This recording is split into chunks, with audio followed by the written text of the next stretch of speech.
अरे वा, तुम्ही सगळे एकत्र कसे आहात? आनंदात आणि सुखात? वा, ऐकून खूप आनंद झाला.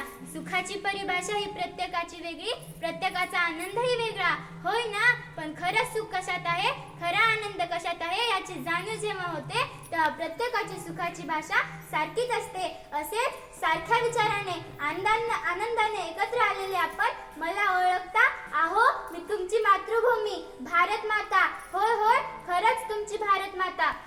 व्यासपीठावर विराजमान सर्व सन्माननीय, माझ्यासमोर उपस्थित शिक्षक, शिक्षकेतर कर्मचारी, विद्यार्थी, आपण सर्वजण माझ्याकडे आशेने बघता, म्हणून तुम्हा सर्वांना आज मी बोलणार आहे. मी भारत माता बोलते, मी भारत माता बोलते.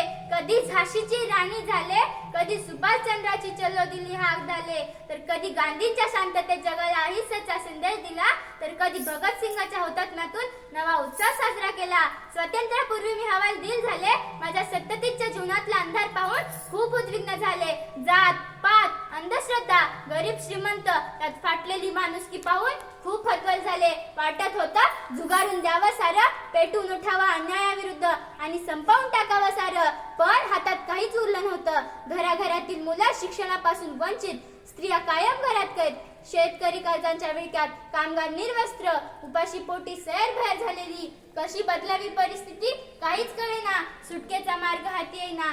झुगारून देण्याचा अनेकदा प्रयत्न केला, पण उलटा फास माझ्याच गळ्यात पडलेला.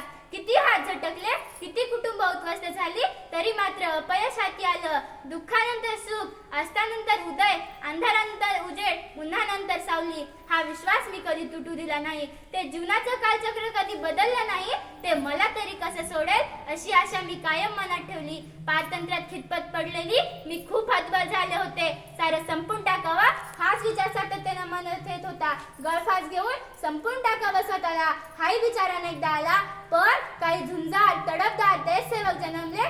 टिळक, आझाद, आंबेडकर, सावरकर, फुले या माझ्या सुपुत्रांनी दैन्य, दारिद्र्य, उपासमारी, अन्याय आणि अत्याचारांना विरोध करायला सुरुवात केली. समता, स्वातंत्र्य, न्याय आणि बंधुतेचे स्वप्न त्यांनी माझ्यासाठी पाहिले. त्यांनी मनात वसवला एक शिक्षित, समता संपन्न, स्वाभिमानी भारत.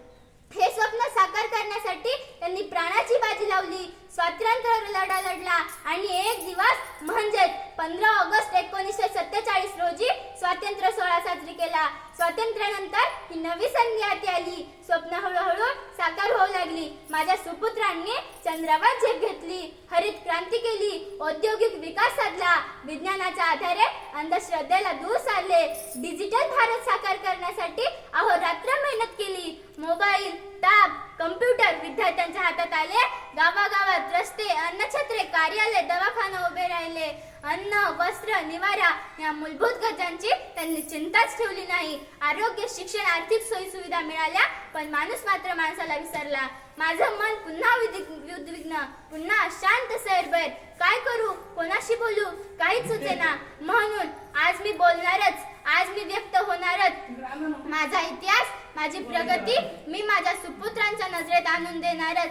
पारतंत्र्याची वेडी हातात असताना स्वातंत्र्याचा सूर्योदय पाहणारे तुम्हीच आहात. स्वातंत्र्यासाठी जीवाची बाजी लावणारे फक्त तुम्हीच आहात. तुम्ही म्हणजे देश, तुम्ही आहात तर मी आहे.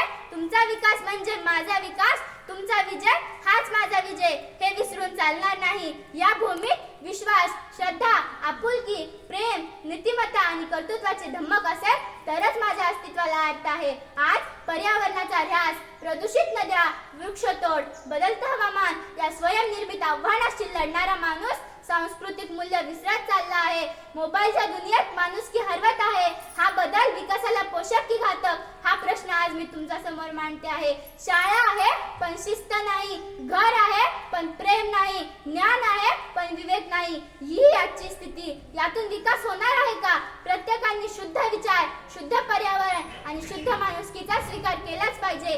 पर्यावरणासाठी एक झाड लावण्याची सवय लागली पाहिजे. परिवर्तनाची सुरुवात स्वतःपासून केली तरच विकास साधला जाईल.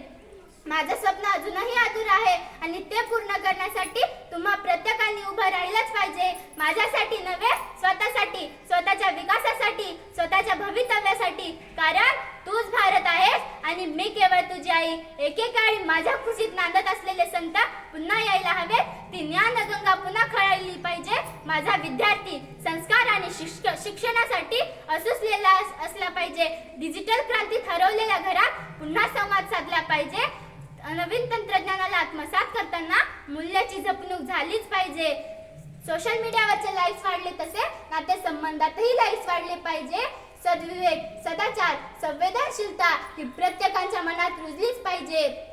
हे नक्कीच शक्य आहे आणि हे फक्त माननीय संस्थापक अध्यक्ष विदा कराड सरांनी दाखवलेले ज्ञान, विज्ञान आणि अध्यात्म या त्रिसूत्रीचा अंगीकार करणारे, शिस्त आणि संस्कार असणारे फक्त आपणच हे करू शकतो याची मला खात्री आहे. म्हणूनच हतबल झालेली मी तुमच्या समोर व्यक्त झाले. ध्यानात ठेवा, ही भारत माता तुमच्याकडे काही मागत नाही, फक्त जाणीव करून देते. धन्यवाद. जय हिंद, जय भारत.